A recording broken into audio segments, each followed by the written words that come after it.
Agüero, on t'a pas oublié, hein? Faut les couper. Faut couper les testicules. Imbécile abruti, va. Ouais, non, mais t'as voulu critiquer le Real Madrid. T'as cru que Manchester City, c'était les grands du Real Madrid. Petit impoli. Là, viens t'excuser face à nous. Et puis, tu nous regardes comme ça. Viens les couper, bien comme il faut. Voilà, bien comme il faut. Bien lamer. Et c'est moi qui va choisir la lame. Bien comme il faut. On va les couper. Tu vas ressembler à Varys. Ouais, Lord Varys dans Game of Thrones, ceux qui ont la référence un tout petit peu. Non, il y en a certains, ils regardent même pas des séries comme ça, vous avez même pas honte. Mais le Real Madrid atomise Manchester City dans les toutes dernières secondes grâce au Belling Time.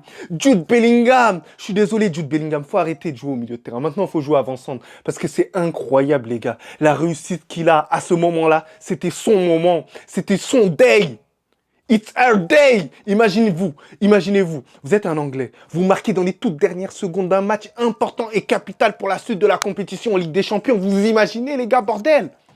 Et pourquoi je suis content de cette victoire-là? C'est tout simplement qu'on a répondu à certains fans de Manchester City qui ont manqué de respect, mais cruellement, à ce Real Madrid. Ce Real Madrid qui a 15 fois plus de Ligue des Champions que vous imaginez, les gars? Vous imaginez, ils ont manqué de respect à Vinicius. Vous imaginez, lorsqu'il est rentré sur le terrain, ils ont fait une banderole pour Rodri. Rodri l'a pris en photo. Mais stay humble! Stay humble! Mais vous êtes qui, bordel? On vous a montré. Résultat, Vinicius, homme du match. Il vous a répondu. Vous étiez là en train de le siffler. Bou, bou, bou, bou. Vous étiez là en train de le siffler. Eh oui. C'est parce qu'on vous a pas assez dompté. On vous a pas assez fouetté le boule. Vous êtes déjà nul en championnat. Et vous êtes là en train de faire les arrogants. Votre saison pétée. Vous êtes en barrage. Vous faites les mecs. Vous prenez une remontada contre l'équipe qui a déjà pris des remontadas, le Paris Saint-Germain. Et vous êtes fiers de vous. Vous êtes là en train de faire les arrogants face à nous. Contre un bouc qui a plus de Ligue des Champions que vous. 2 fois plus de Ligue des Champions que vous. Alors que votre club, il existe depuis 105 ans. Donc les gars, je suis obligé de faire cette petite aparté un tout petit peu parce que je suis heureux. Donc là, on va rentrer dans le débrief vraiment du match. Donc les gars, avant de commencer le débrief, n'hésitez pas à vous abonner, à partager la chaîne, mais aussi à activer la cloche. Donc les gars, concrètement dans le match-là, il y a eu des déceptions, il y a eu des côtés assez bons.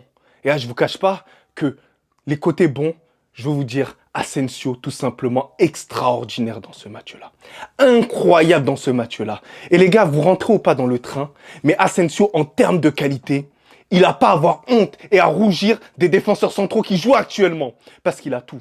Il a la capacité au niveau de la vélocité. Il court archi vite. Il arrive à couvrir tous les joueurs. Il a une intelligence dans le jeu. Il a une qualité de relance. Bordel, il a tout, les gars. Il lui manque juste de faire 1m90 comme Van Dijk. C'est tout. Il a tout pour lui. Et dire qu'il n'y a pas très longtemps, on ne le connaissait pas. C'était un parfait inconnu.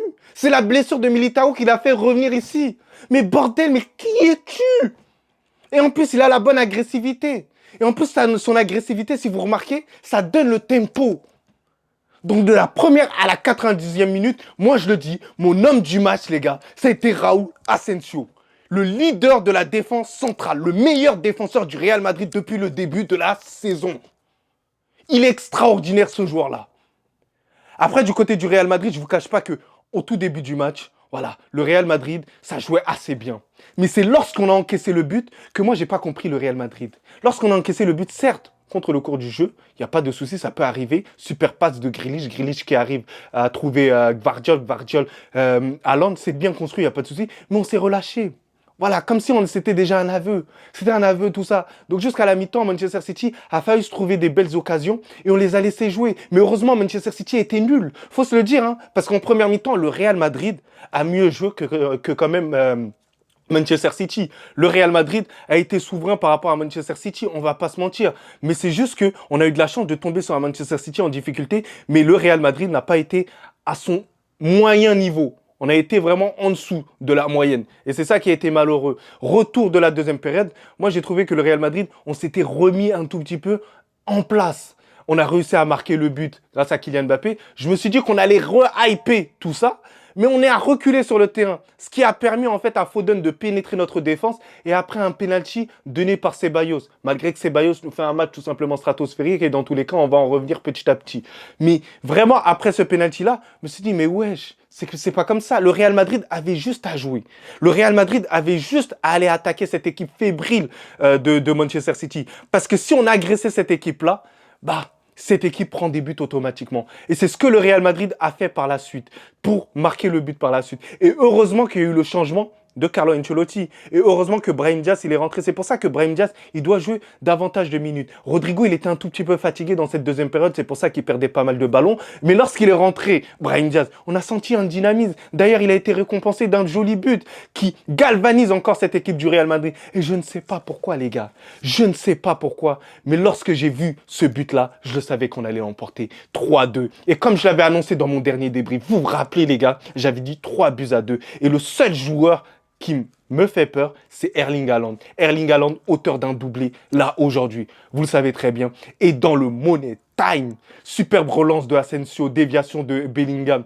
Après, c'est récupéré par Vinicius. Vinicius qui part directement. Vinicius qui lobe le joueur. Et Bellingham, je ne sais pas qu'est-ce qui se passe dans sa tête, mais il a l'intuition d'un vrai attaquant de pointe, d'un numéro 9, qu'il faut aller marquer ce but-là. Et c'est incroyable ce qu'il nous a fait. Sachant que dans les choix de Carlo Ancelotti, c'était pas d'aller chercher la gagne. Parce qu'il nous fait un changement. Il nous fait sortir Kylian Mbappé pour nous faire rentrer Fran Garcia. Donc c'était dans l'optique de garder ce match nul.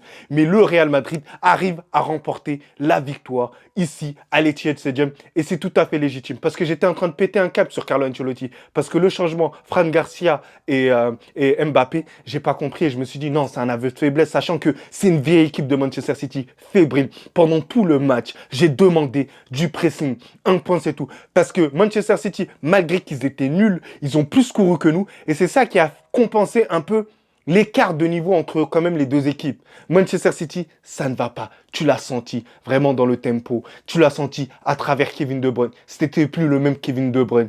Il y avait des lacunes. Même Bernardo Silva, je le reconnais plus. Il est plus bon. Gundogan, lorsqu'il est rentré, il a handicapé Manchester City. Et tu as senti que du côté du Real Madrid, bah, ça montait progressivement en puissance. Je pense à Camavinga. Camavinga qui n'a pas fait une belle première mi-temps, les gars. Camavinga, il est pas bon en première mi-temps parce que dans ses relances, vraiment, il y a quelques petits déchets. Mais en deuxième période, il m'a fait kiffer. En deuxième période, il a pas stressé avec la balle. Il prenait beaucoup plus de risques. Et c'est ce qu'on demande à Eduardo Camavinga. C'est incroyable.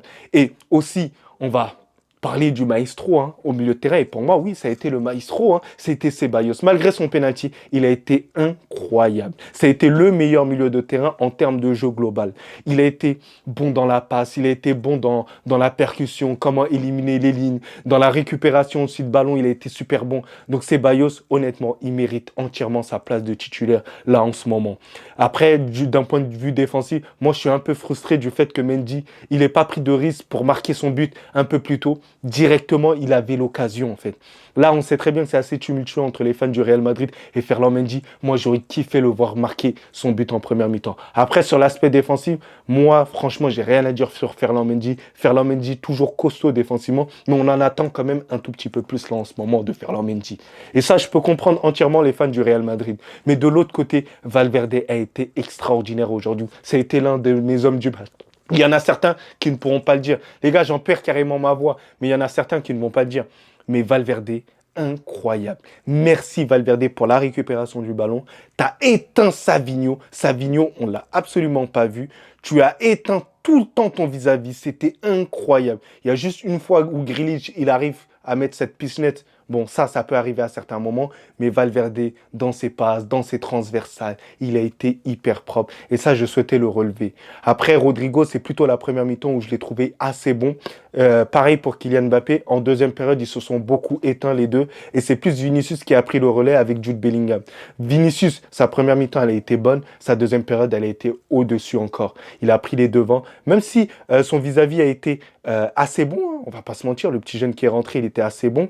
Mais ce qui a été bon pour Vinicius, c'est qu'il a été décisif sur les deux derniers buts. Les deux derniers buts, la frappe qu'il nous fait sur Ederson, même si Ederson, on ne comprend pas ce qu'il fait, et ça revient sur Brahim Diaz qui arrive à terminer, et sur le but de Jude Bellingham, il a poussé. Je pense qu'il veut marquer le but, mais Au final, c'est une belle passe décisive sur Jude Bellingham, mais Vinicius est de retour plus que jamais. Et comme je vous ai dit, les gars, il y en a certains qui demandaient qu'il soit sur le banc, mais je vous ai dit, et dans mon dernier débrief, dans mon débrief d'avant-match, que Vinicius allait tout simplement vous faire taire parce que Vinicius, c'est la Ligue des Champions. Vinicius, c'est vrai qu'il a pas mal de difficultés en ce moment en Liga, mais Vinicius a toujours répondu présent en Ligue des Champions. Et Vinicius est le meilleur joueur au monde depuis quelques années en Ligue des Champions. Faut le dire, les gars. Et à un moment donné, il faut arrêter de se cacher. Vinicius, quand il lève son niveau, dans les moments de pression, dans les moments où il faut faire la différence, Vinicius est toujours présent. Vinicius est l'un des GOAT du Real Madrid. Et je veux parler aussi d'un autre GOAT du Real Madrid qui a changé complètement le tempo du match. Et je veux parler de Luka Modric. Luka Modric, merci beaucoup. J'ai l'impression que ce gars-là ne va jamais se reposer. J'ai l'impression que ce gars-là, c'est un hétéro. J'ai l'impression que ce gars-là, il peut jouer jusqu'à 50 ans. C'est incroyable ce qu'il nous a fait dans son jeu. En fait, Modric, c'est comme un oreiller, un coussin. C'est le coussin du Real Madrid. Il apaise absolument tout. Il fait tout le temps les bons choix pour que les autres puissent trouver la bonne passe, la passe décisive. Mais la base de tout, c'est Modric. Modric, incroyable son entrée. Et merci beaucoup pour cette entrée et cette expérience que tu as su emmener à certains moments. À la différence de Gundogan du côté de Manchester City qui devait ramener cette expérience, Luka Modric a ramené cette expérience.